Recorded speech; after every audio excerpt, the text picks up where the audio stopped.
Welcome to West USA Weekly, the podcast, your go-to source for everything real estate in Phoenix, Arizona. We're breaking down market trends, local insights, and the moves that matter most to Valley agents. Interviews, tips, and the latest from one of Arizona's top brokerages, all in one place. Let's dive in. Good morning, West USA. Welcome to another edition of our Monday morning podcast. We appreciate everybody joining us today. We got a lot going on today, so let's just jump right into it. Of course, we've got Todd Menard here to give us a look at the numbers, and Justin Frederick from the Frederick teams here to give us our mortgage minute.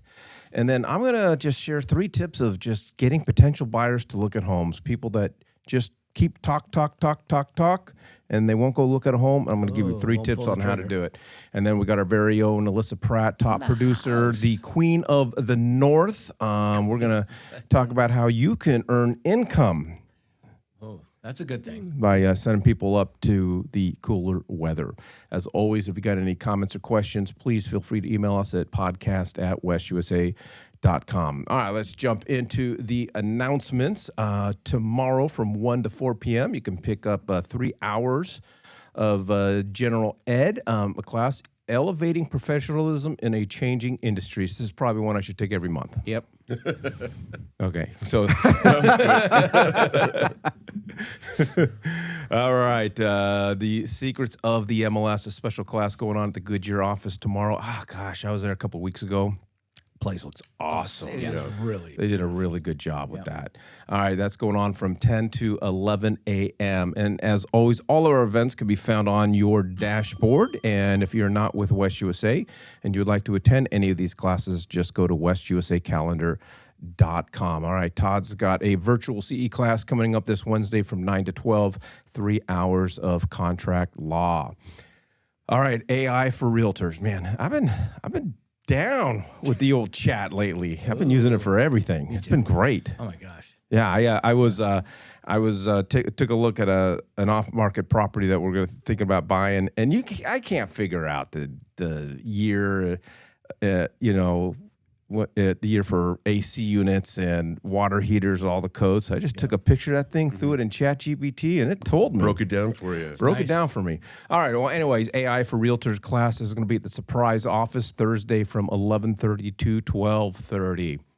All right, how to cut deals in a high interest rate environment. There's a big class going on at the Chandler office tomorrow between 10 and 12 p.m.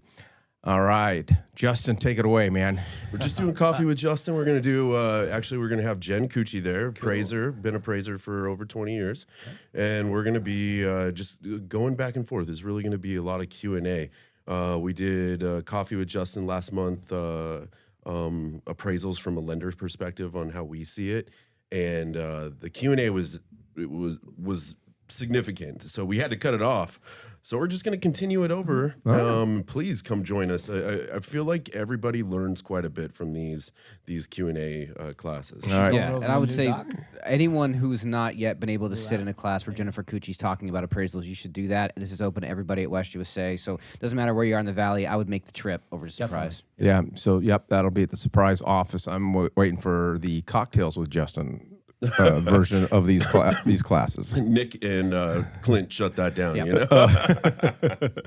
All righty, we are still doing our survey, right, Yeah, we got Nick? one more week left for the survey. Thank you to all the agents that have taken the time to fill out the survey. Again, we appreciate the feedback. We're going to continue to send you a reminder, so it's honestly easier for everybody if you just take the 5 minutes, take the survey, and I'll stop annoying you twice a week, and you get yourself entered for a $300 gas card, which at this point is probably a big deal. So let's it was a lot cheaper when we first started this. That'll buy 60 gallons of gas. Yeah. Well, you guys broke me down. I finally had to I'm tired of the email, so I went in and did the survey and talked about how wonderful I am. I deleted yours, but I appreciate that. So with the massive amount of interest at the baseball event that we did a couple weeks ago, a lot of people were asking about jerseys. So we're able to do it, but we can only do one order. So do not hesitate. Do not delay. Go to the West USA Facebook closed groups. There is a post there with a link.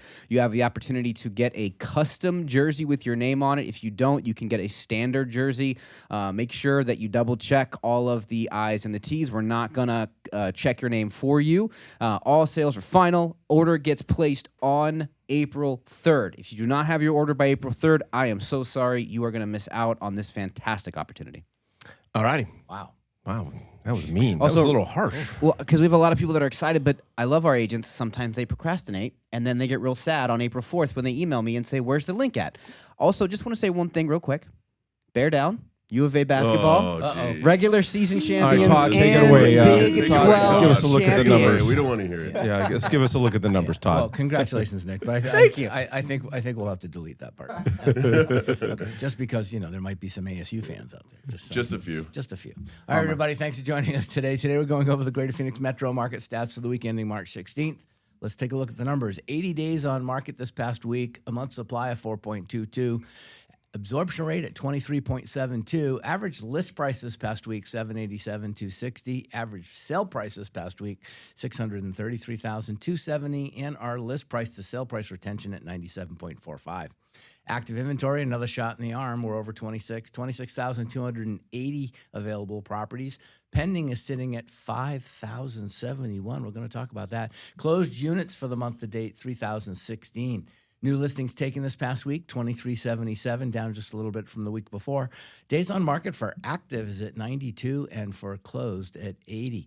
Bottom left-hand side, change this up a little bit. This is going to be a month-to-date number now instead of a week-over-week per se, just because the month-to-date has more accurate, more informational that you can use data versus just this particular little section right here. It's still week-over-week report. It's just this section's month-to-date. But you can take a look. There's two segments for the month so far that are down. Those properties under 200,000 and those between 2 and 3. So the majority of the inventory, as you can see where it says percent of total inventory, 29.06 and 29.95 respectively for 2 to 4 and 4 to $600,000 properties. So you're dealing basically, for all practical purposes, with almost 60% of the inventory right in those two categories. Taking a look at the total, there you go, 66.05% for 600 and under. That did shrink, as I mentioned, just a little bit. 19.13% for 6 to $1 million and 14.82 for $1 million and up. So this is really cool. This spreadsheet you guys should really like. No, I'm just kidding. The numbers on this week are really, really awesome. 2377 is pretty darn close to 24. This is the third week in a row we've had really stellar new listings, the number of new listings added. Last year we did 2,400, 2,434 during the same period, only 2,000 the week before or the year before. But again, 3 weeks in a row, this is really good. It's bringing inventory up. We're at 26,280, 26,155 the week before. We have 2.54% more inventory, just under 3%. Than we had last year. So there's not a big story with inventory. It's there and it's growing ever so slightly.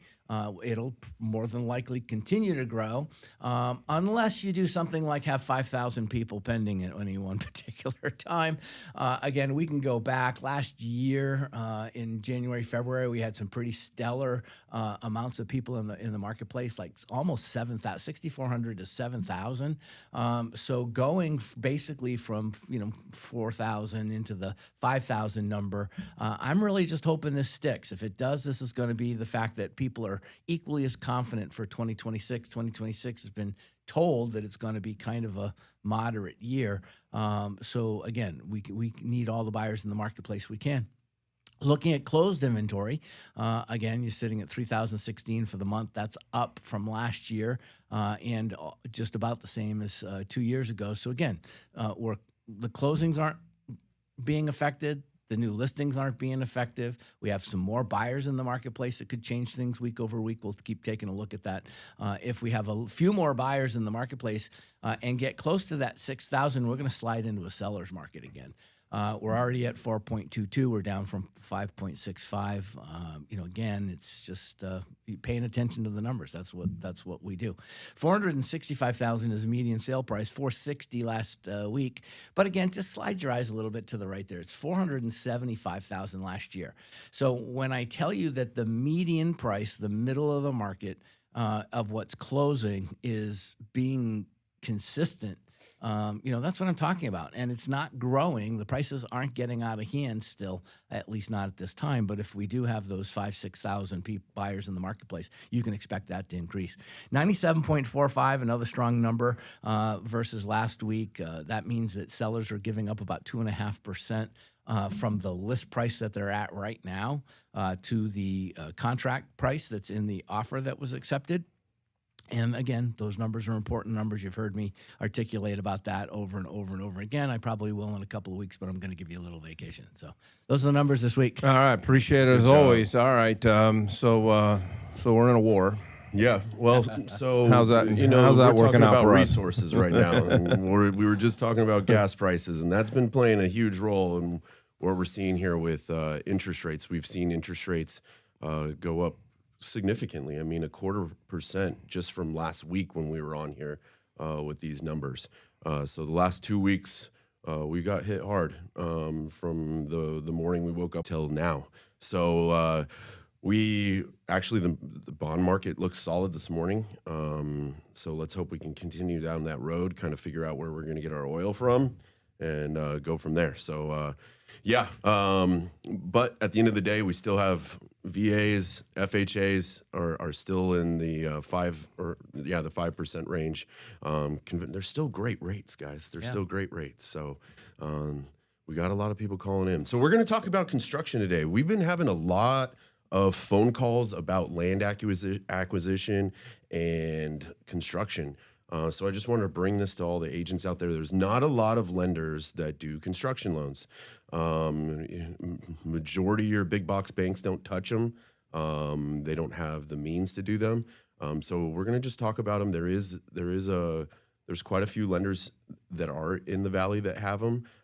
So you're not just stuck with Fairway, but we have some great products, and these are pretty new to us. We brought them in about last year, just due to the market calling for them.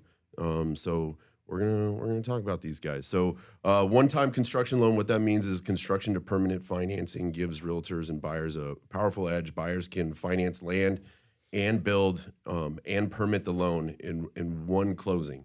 So you can get land, build your home, and all your permits for 5% down of that total cost. What if I have the land already and it's financed? So then, therefore, you guys would be in second position. Yes. Well, it wouldn't be second position because we would take that over. It's basically a refinance. And yes, absolutely. And the great part about that is typically the equity that you already have in the land, we're going to be able to use that as your down payment for the construction costs. So we got multiple products. We got a conventional loan. Maximum debt to income ratio is 50%. Minimum credit score, you're going to need to put a lot more down than 5%.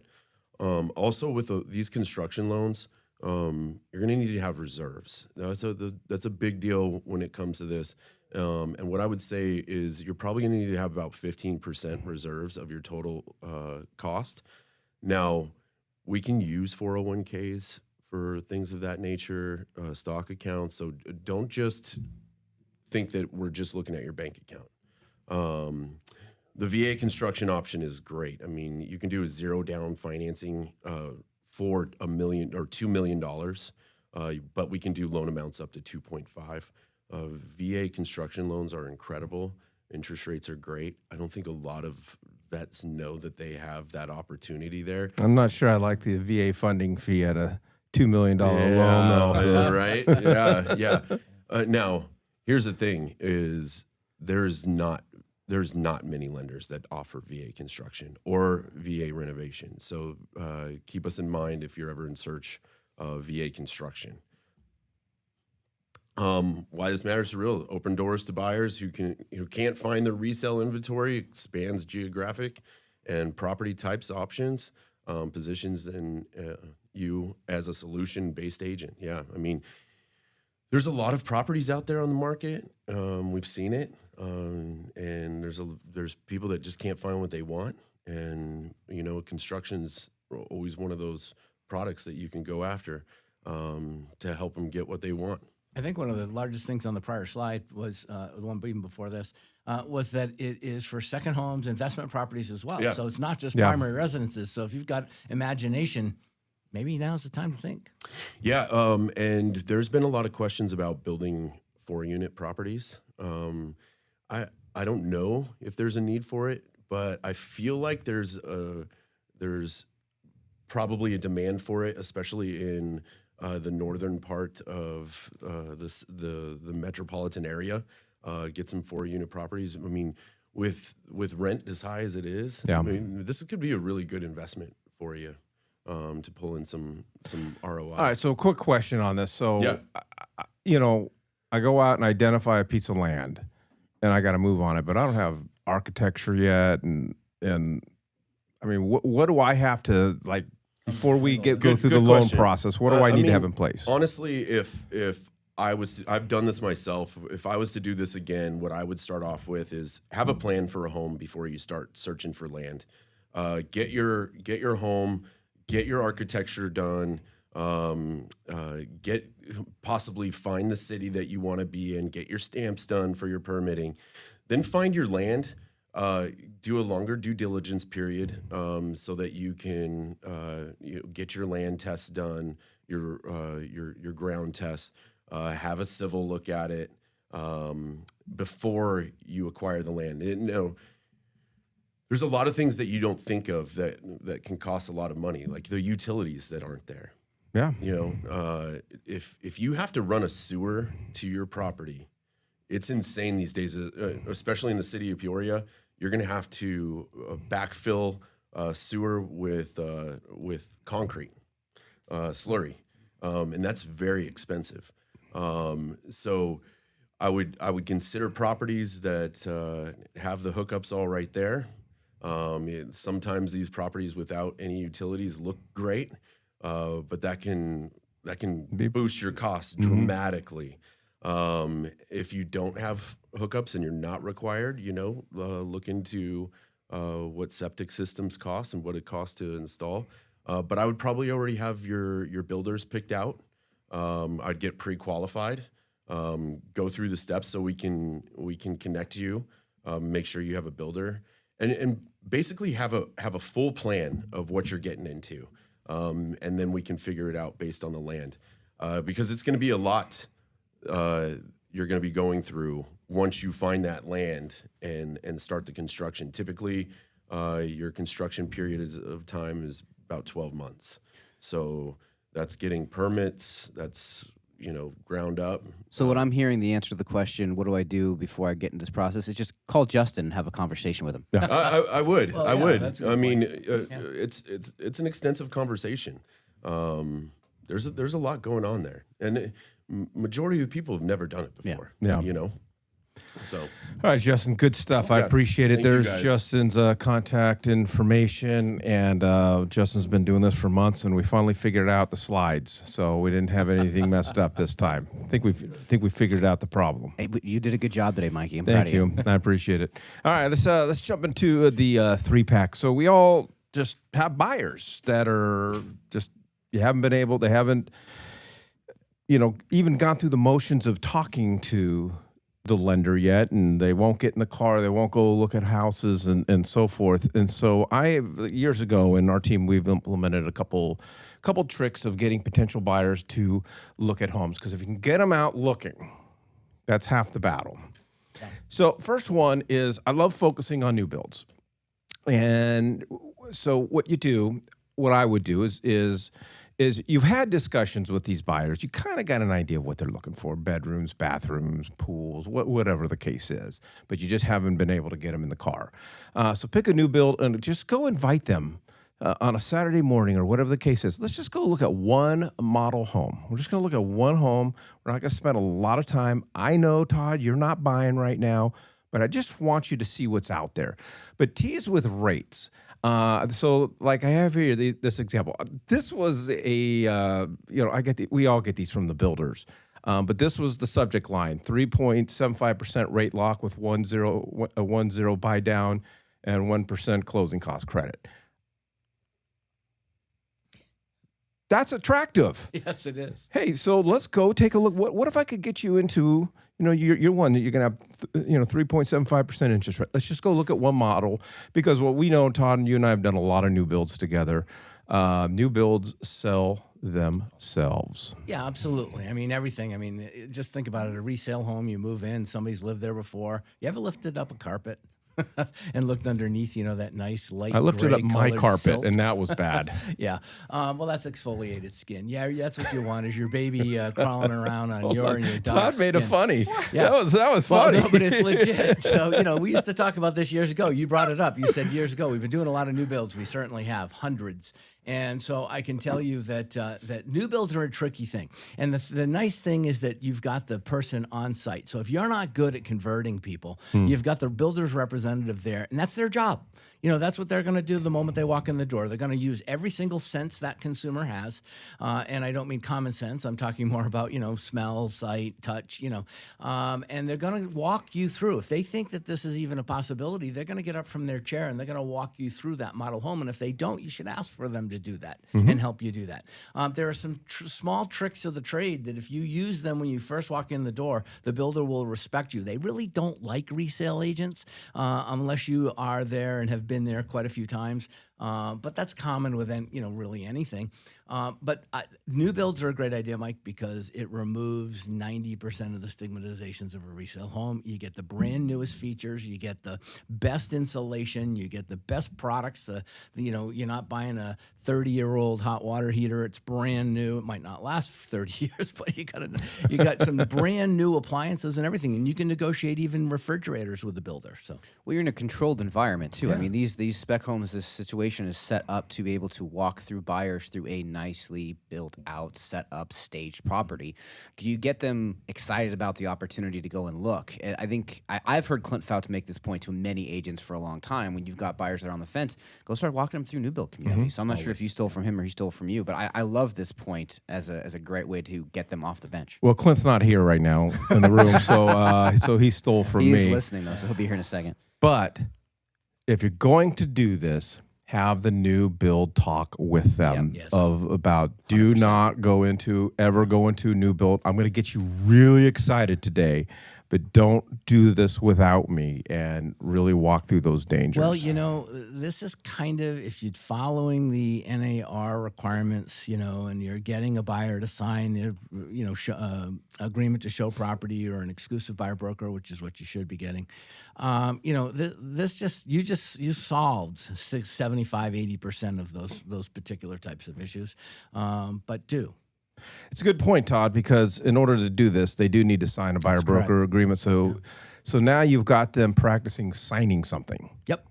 All right. So then, or if they're not interested in new builds, then go onto the MLS and do a resale home. And I could just, call it your top pick, Mike's top pick of the day or whatever. So pick just one home. Again, we're not going out home shopping. We're just going out to look at a home. So pick one home from the MLS that meets their needs. Make sure to pick one that offers the best value. Pay attention to the photography on it. Yes. The cheapest one isn't necessarily the one with the best value. Which one's going to show the best, but not necessarily the most expensive one, and so that you can present value. But also now, look at concession history for the neighborhood. You need to know, like, over the last 90 days, there's been 8 closings, and on average in this neighborhood, sellers are giving up X amount of thousands of dollars in concessions. And this is what we can do with those concessions, Mr. and Mrs. Buyer. And then, again, just invite them to go out and look at the home. Every year, no matter what time of year it is, builders want to get off of inventory homes where they've either fallen out of escrow or they've been a production home that's been move-in ready for a few weeks, and they just want to roll it, and they want to keep that inventory turning so they get the next lot released. But along that, you're probably saying, well, where do I go to find anything about new homes? Well, I'm digressing to number one a little bit here, but go into the products tab of Armless. So go into Flex MLS, go to products, look under, scroll all the way down to the bottom. It's the last item on the bottom in the middle column. It's called Ultimate New Home Search. And you can basically search similarly to a Armless search, but the difference is please start on the hardly put anything in phase and then move one piece at a time, because it doesn't really operate. The more you put in, the more you miss that's out there, but it's really a good time to do that. And if you're going to do resale, so I'm just going to talk about that real quick. If you're going to do resale and you're going to pick that home, Mike, you're absolutely right. If they're contemplating putting a pool in, pick one with a pool. That way they can see it. Maybe they can also realize, yeah, I can't live without it. Or on the other hand, yeah, this is a pretty big responsibility. Yeah. And if you are going to do the ultimate new homes, I've learned, do not put your clients' information and register them, because they will get blown up. Yeah.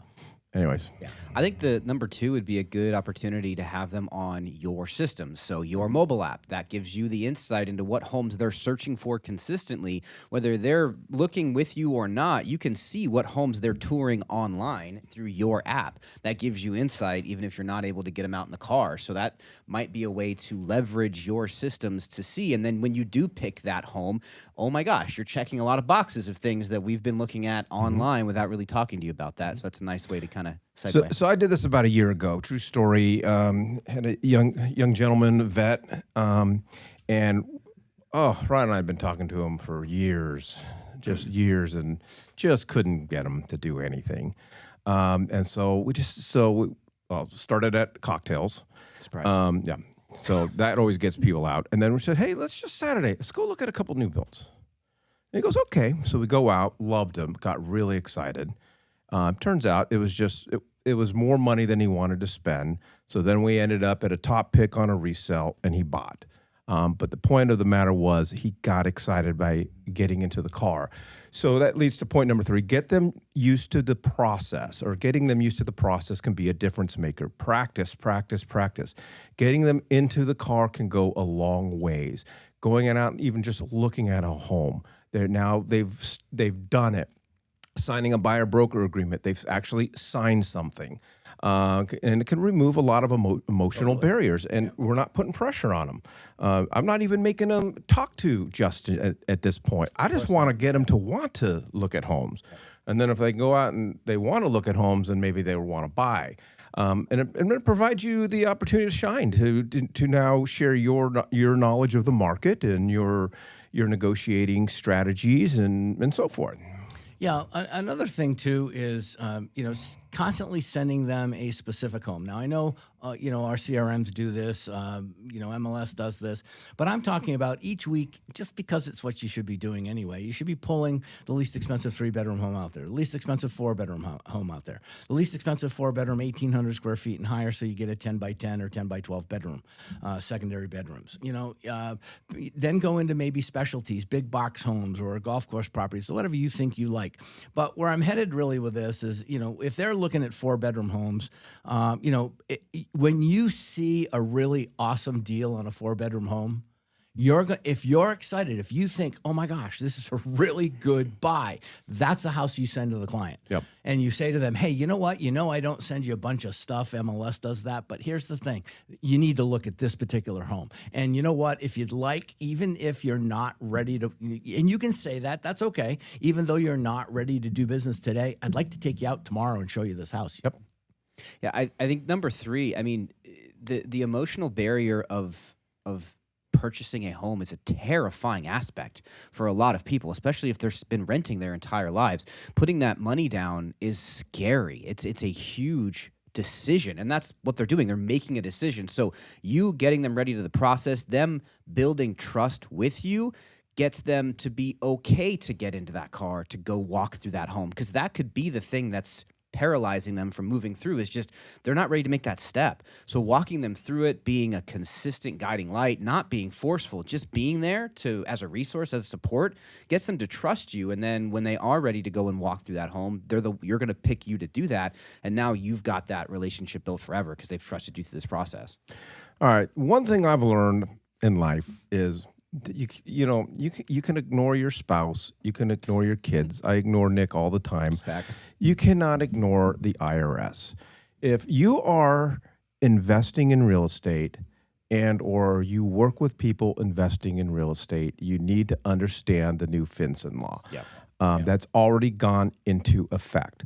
You can't ignore the IRS. You if you don't know about this, and then your investors don't know about this, you can get in a lot of trouble. Yeah. They can get into a lot of financial problem. You can get into a lot of financial problem if you're investing. So we have a good friend, Bianca Lemons from Fidelity, coming up here to the North Phoenix office this Wednesday at 11 a.m.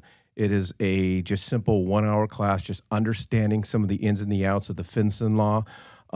And your title company is not necessarily going to be able to do a whole ton of advising, but you're going to also have to bring in an accountant into this now, and understanding how to complete. Because she sent me a link on a property, and so I opened up the link and I started going through all the questions I had to answer. It's substantial. It's substantial. Yeah.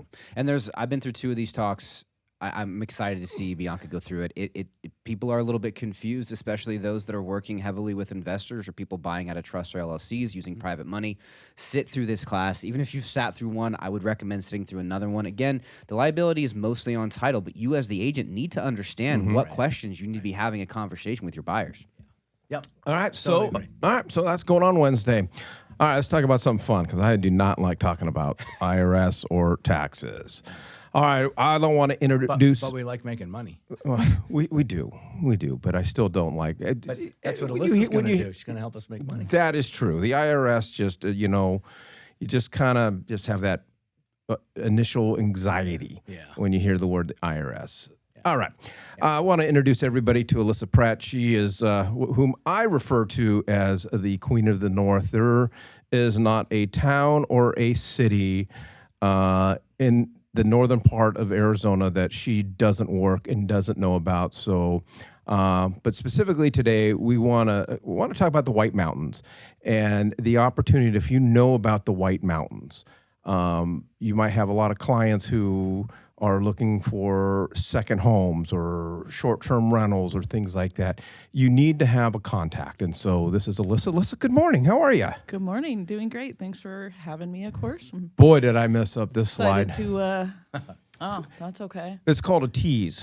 People can't wait to know what this last Tarantino. point. You're starting with the last point, going backwards.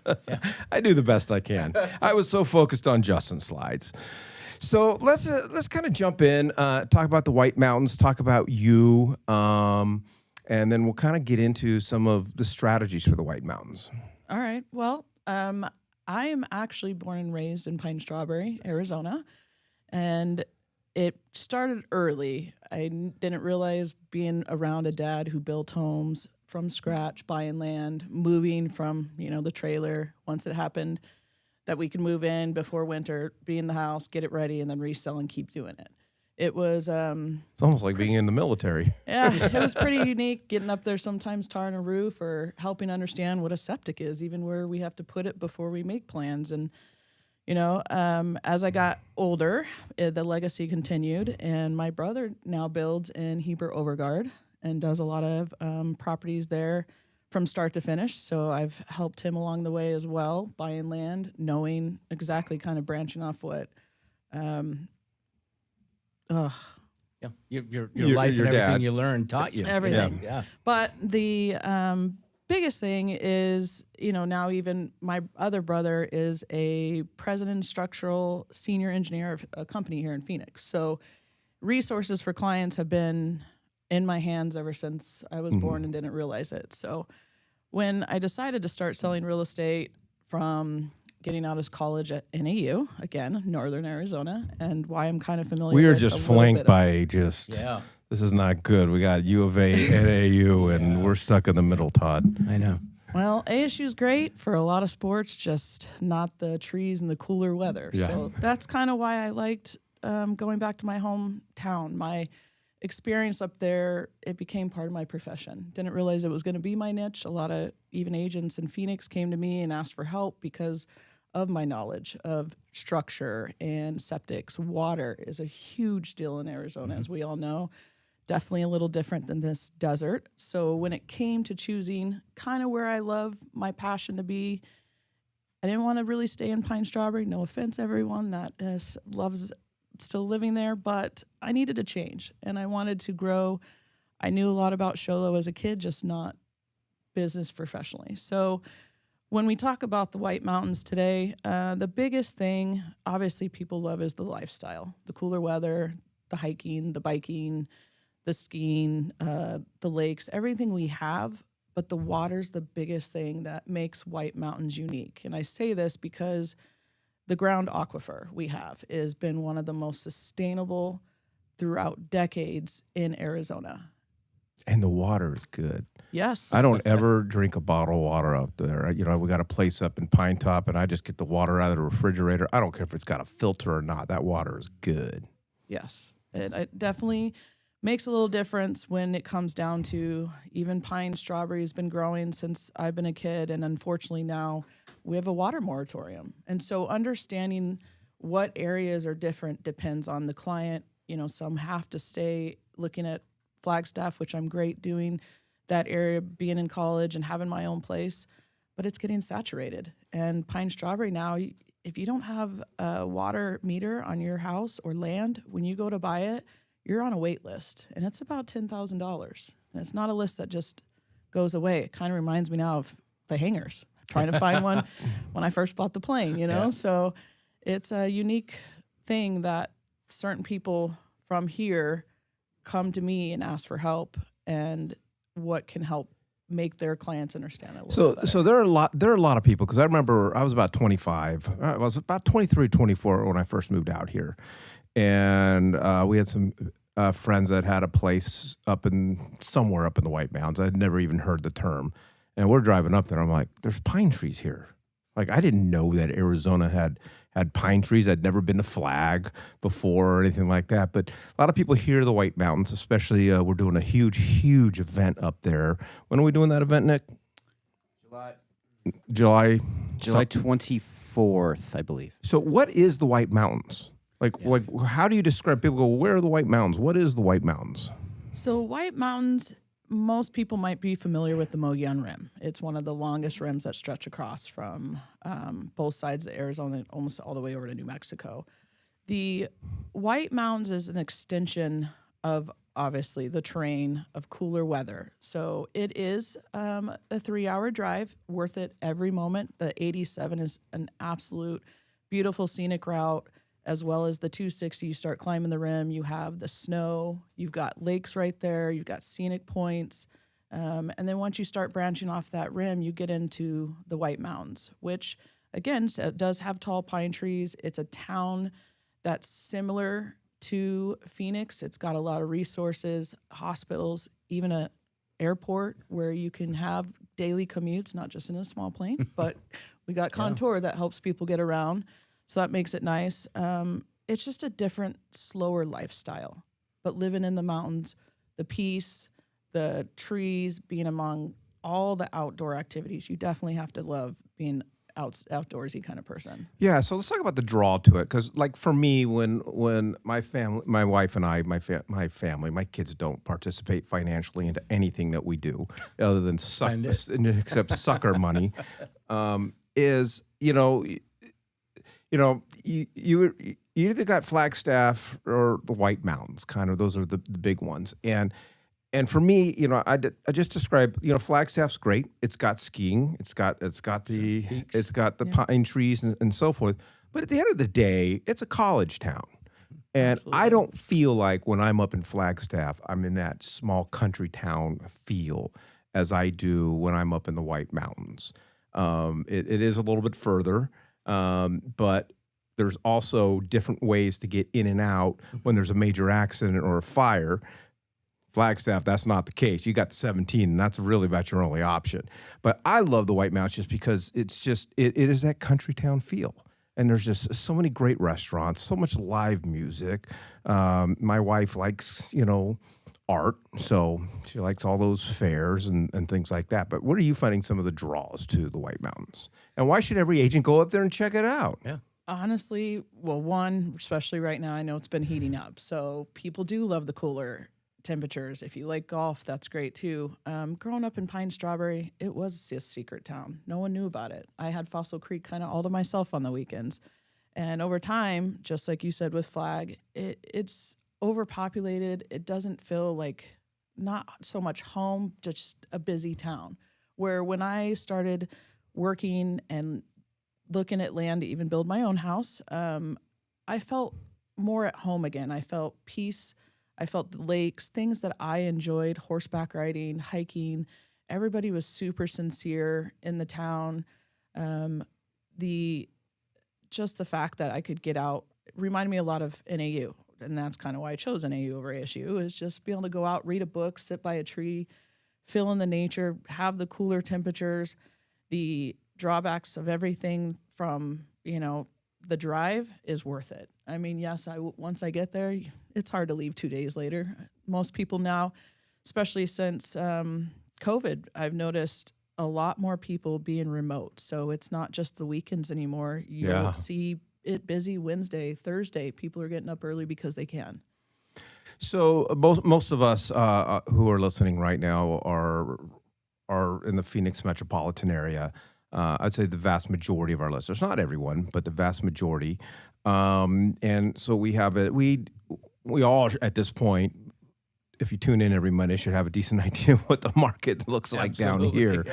Yeah. But Arizona, you just can't say this is the Arizona market. Right. And so how would you describe how the real estate market is up in the White Mountains right now?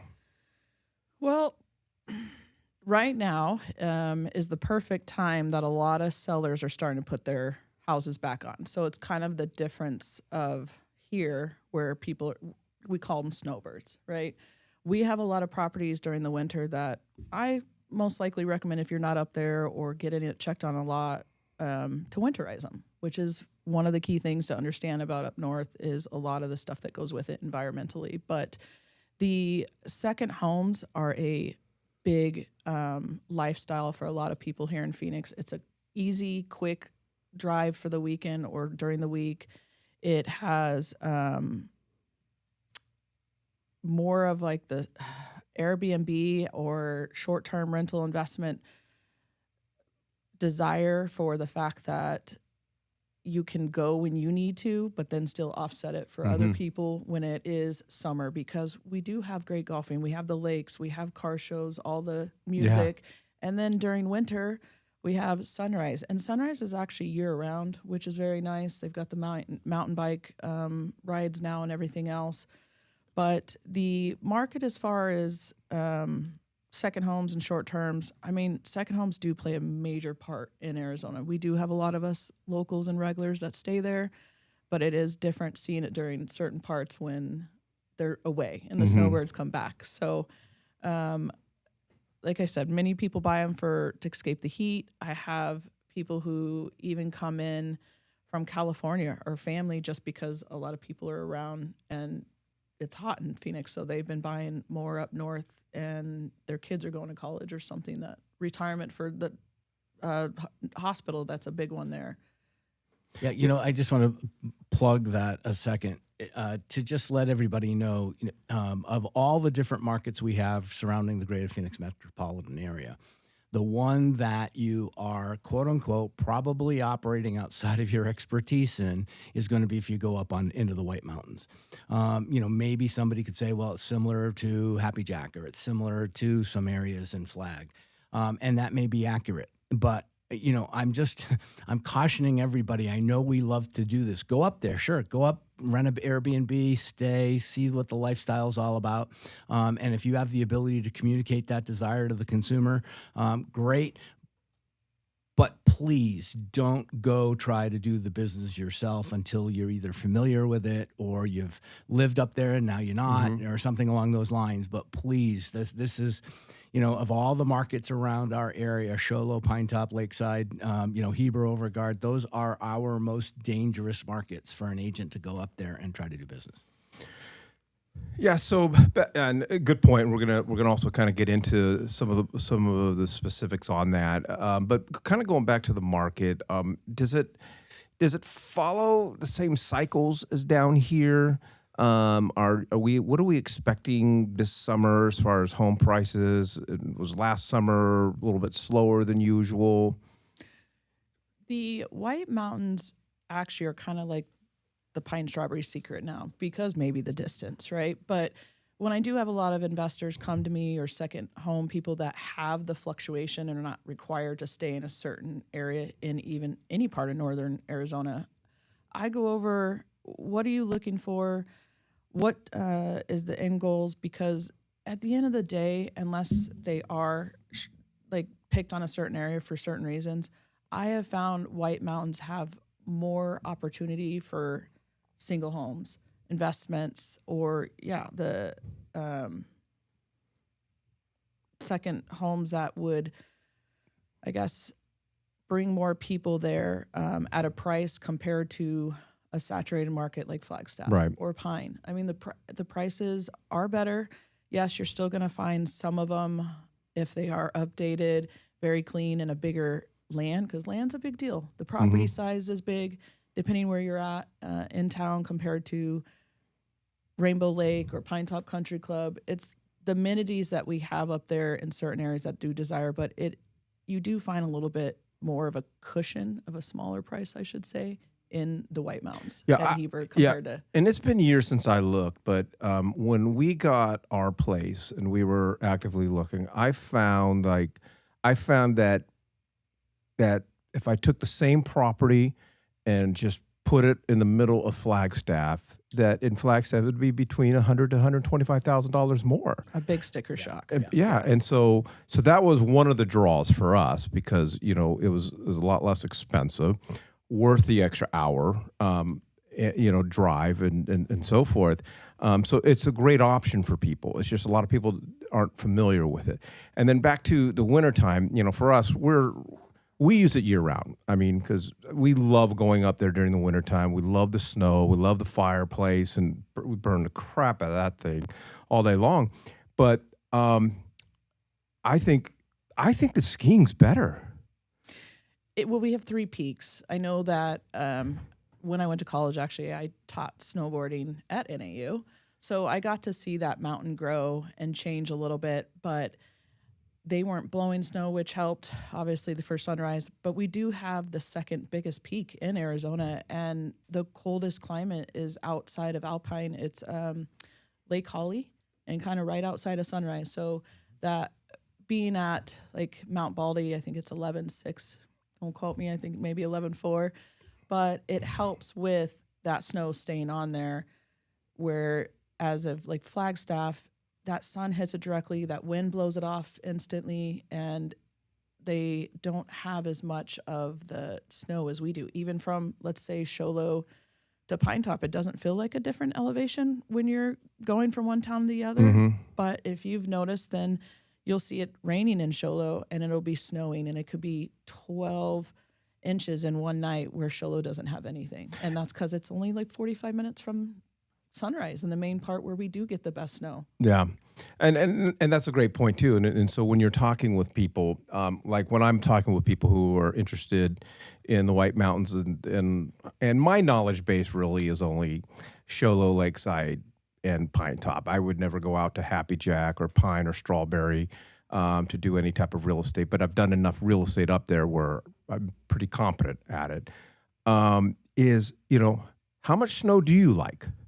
Because I find it interesting that if you like snow, but you don't want a lot of snow and you don't want it sitting there forever, Show Low's a lot better than going, To Pine 15 miles east to Pine Top where I'm at. And we love the snow. We like a lot of snow. I want it there for a long time. And I felt like we hit the jackpot with our place. Yeah, you just have to make sure you have the time and energy, especially with those truck decks, to keep that snow off of it, to maintain your house in certain ways. I love Heber Overguard as well. It's very close to the Mogollon Rim where you can get snow. Same with Show Low. Yes, you can definitely wake up and not have to worry about shoveling out your car every day. and still drive 20 minutes to get over to Pine Top and play in the snow. Or go farther That's why to I bought a Sunrise. place with a garage. Yeah, the garages help. You don't find a lot of those up north. Unfortunately, there's such a diversity of properties that when they first started, some were mobile homes and infrastructures. And that's one of the biggest things that with all the snow that we get, why we have that ground aquifer that just sustains the way it does. But it also doesn't help with building. So there's different requirements when it comes to that. I want to get into I combine both points here, because I want to give everybody an opportunity. Your email and your phone number's up there, and I know you would welcome a call.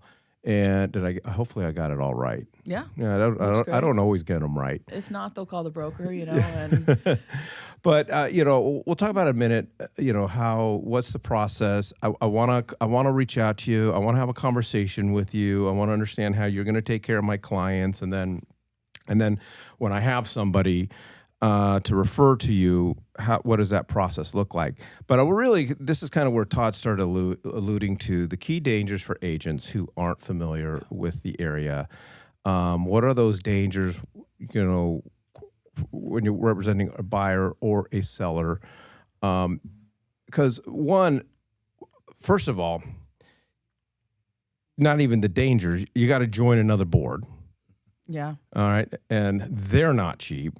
And you got a whole different. We don't have super lock boxes and keys. We've got the Different Century box. locks and things like that. But time, like if I have a client that wants to buy something up in Pine Top, I don't have time to drive up there every single weekend and show them around or whatever the case is. That's why we introduce our people to you, because you're up there and you have the time. But what are some of the key dangers? Over my years of experience, unfortunately, I've come across a couple personal examples. One was in Pine Strawberry, where an agent came up, tried to help one of my clients at this time now, but they bought land. And then that's when they discovered it didn't have a water meter and how long of a wait it was. So then we had to put it up for sale. He came to me, sat down at a restaurant, started talking, and then got him a piece of property just because he didn't want to spend that time building it. So with anything in the northern Arizona, Mogollon Rim, especially White Mountains, it's knowing the well depths, because a lot of properties up here in the White Mountains are, and again, even anywhere in northern Arizona, you got to consider most of them are on septic. So most of them have to have wells. What does that look like? Whose responsibilities are they?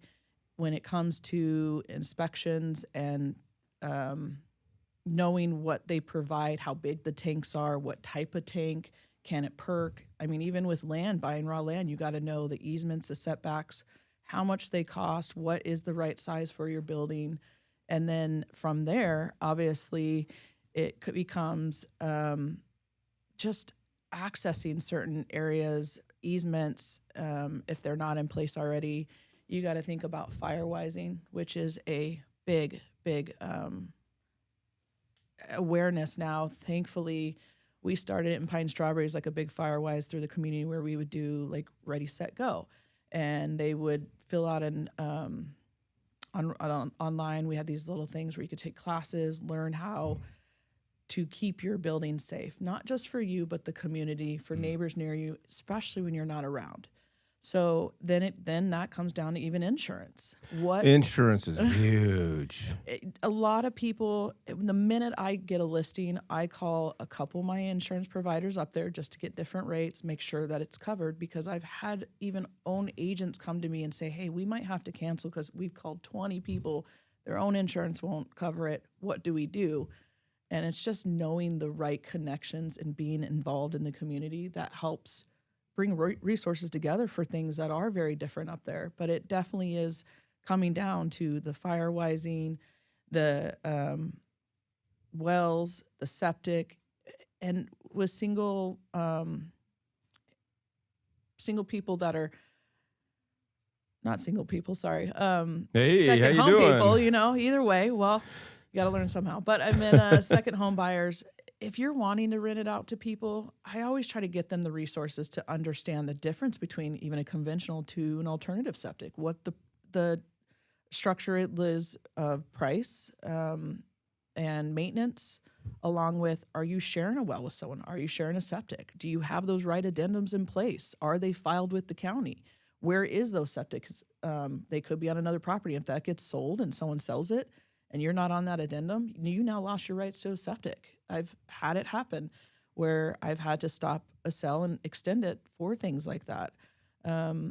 Firewising is becoming more prevalent with the White Mountains just because when we're dry, and unfortunately we haven't had the best winter, we all know that's why you guys have kind of been hotter as well, is the bark beetles. They're killing our pine trees. So keeping them maintained, keeping them watered, and be able to know the difference of just normal insurance compared to like what you need for northern is a big process as well. So a lot of these things, I don't want them to show up during the process, so they can become serious issues, and I like to address them like immediately, bring it up to their attention, and make sure that we have everything in line, so that way there is no issues when it comes to. And here's some other things that we don't want.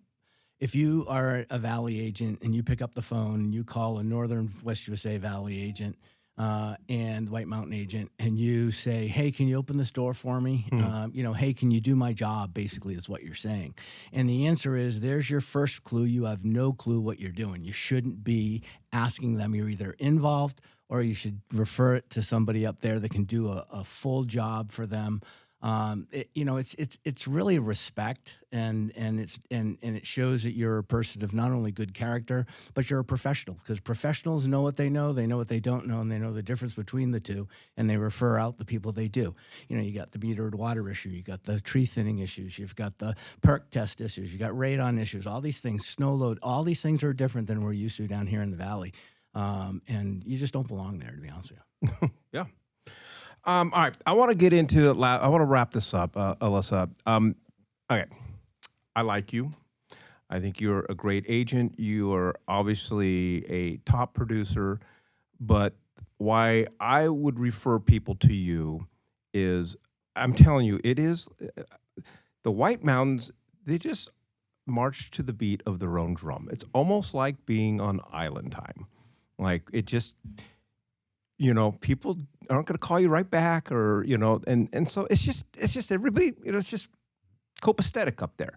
But you are a bulldog when it comes down to negotiations, and I would tell people, if you have a client, or even if you are looking at a place and wanting to buy a place up there, your negotiation strategies and success rate is almost second to none. And that's why I refer people to you. But let's talk about, invite agents to give you a call, learn about the White Mountains, and kind of what does that handoff look like? So when I do get a referral or word of mouth, something that someone comes to me, I just explain to them kind of my value, which is obviously being born and raised there, experience growing up around building, knowing the land, knowing the issues that can arise before it happens, noticing it, even at a walkthrough. I always let them kind of figure out how they want to introduce me to a client. But when they come to me and see what my value is that I know the land, I know the water, I know the environmental considerations. That is a key point there. But also, I'm on multiple MLSs. Yes, I do kind of work all over the White Mountains and Northern Rim. I am torn still because it's all of my area. But it's knowledge to know what they're looking for. If I can steer them to another town and say, hey, this is actually more of a fit, would you consider this?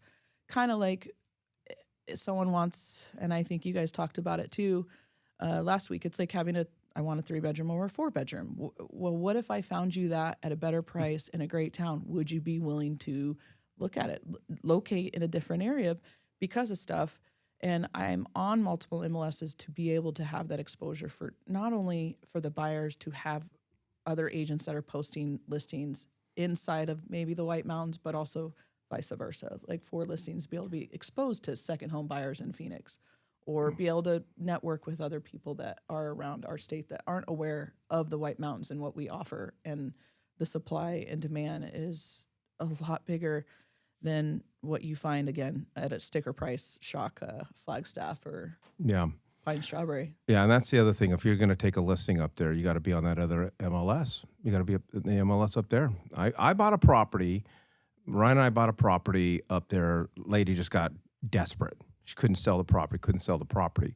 Well, the listing agent was an agent from down in the valley, only put it on the MLS down here, never put it on the MLS up there. So it worked out great for me, but that poor seller. The other thing that I think everybody needs to know about Alissa, we've been doing quite a few charity events together.